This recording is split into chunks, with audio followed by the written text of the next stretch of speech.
on a little walk. I'm always on a little walk, so I don't drive. And sometimes a little walk is 10 kilometers, but I'm on a little walk. And had another super beautiful day. Had some good conversations with some new expats, and it made me spark up an idea. Well, it stirred up an old thought that I'd had that I figured I might as well share. Just making these videos just to help people out, really. Like, I have life experiences that I know are very unique to me. I walk, and a lot of people from the United States, from the Western world who might be watching YouTube videos, they don't walk. Not the ones with any money in their pocket. It just seems to be that people with money refuse to walk. And the people without money who are walking, all they think about is, man, once I get enough money to have a car. And then we can't make friends because you don't walk. You know? Then you lose your community. You become ungrounded. And then to bring that full circle is I notice a lot of expats come down here. A lot of people come down here and want to be expats. And the big thing is people talk about prepping. People talk about, well, where you want to be when World War III happens. Where do you want to be? Well, what if someday the money's not worth anything and there's nothing in the grocery stores? And people trying to prep in a way to make themselves sustainable, which is so cool. I'm totally on par with that. But they're not really thinking about the big picture. And for me, how I can see, like, what I mean the big picture is the life and death. That's the big picture. You know, you're born and you'll die. And it's not easy. It's not just like, you're born, you're an adult, you're dead. It doesn't happen in 24 hours. Like, it takes a long time to grow up. It takes for most people, it takes a long time to die. And then I come to these people telling me, there's good people, super conscious people, but just haven't experienced that much death in their life, haven't experienced that much tragedy in their life, and don't know when these times come, if you didn't have any children, who's going to take care of you? What, your husband is? What about when he can't take care of himself and you're both growing old? Your wife can take care of you? No, she needs someone to take care of her too.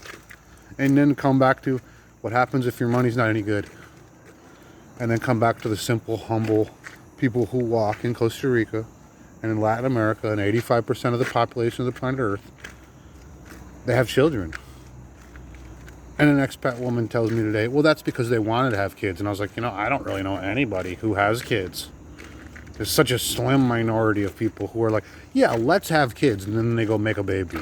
It's usually like, let's go pretend to make a baby and hopefully a baby doesn't come. So the only way that in a modern world, the only way period that you're not making babies, if you're in the act of making babies, is because you're living in an unnatural, chemical altered, synthetic, latex lifestyle. Which then comes to the then is it really pura vida? Are you really coming down here living a natural life? No. Like, there isn't retirement homes for the ticos, for the local Costa Ricans.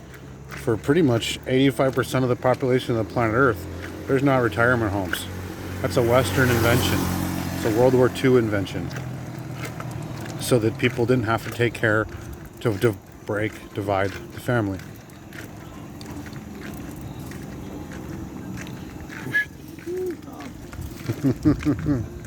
It's good to know people. Yeah, so then I just implore people to think about that. You want to come down to Costa Rica. You want to blow off the government. You don't want that Uncle Sam, that long arm in your life, but you're not making preparations for the day that you die. Or for the 10 years before you die when you're living in misery. And it's very specifically because you're alone. And this, I just implore people to, like, reconsider. Don't think you're a hippie. if you ain't hip to the natural ways, of the natural rhythms of life. You know, it's not natural for people to be 40 years old having sex every single day. Or, you know, probably not every day, but regularly. For years, for decades, and never have the fruition. And it is natural that some people don't make babies. But not everybody in your community. Like, nobody is making babies? Or, y'all, is your community that unhealthy? And in a natural world, that's what it boils down to. Is the communities that aren't making babies are extremely unhealthy and imbalanced. And people want health and balance. Well, think about when you grow old. And then think about the old people who are growing, who are elders, who are getting into that time, who don't have any children. You know, in my experience, if you want to find the most miserable, disgruntled people, you're going to go find elderly people who never had kids.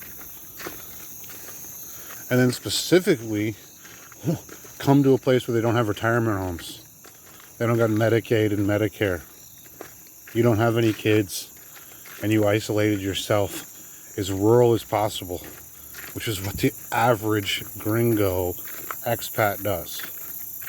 Have just no comprehension of how the natural world works, and are just constantly trying to be, oh, I'm just living my best life for today, with no regard for what the future will bring. Just want everybody who's thinking about coming down here, who's thinking about being prepping, just being a prepper in general, it's got nothing to do with Latin America.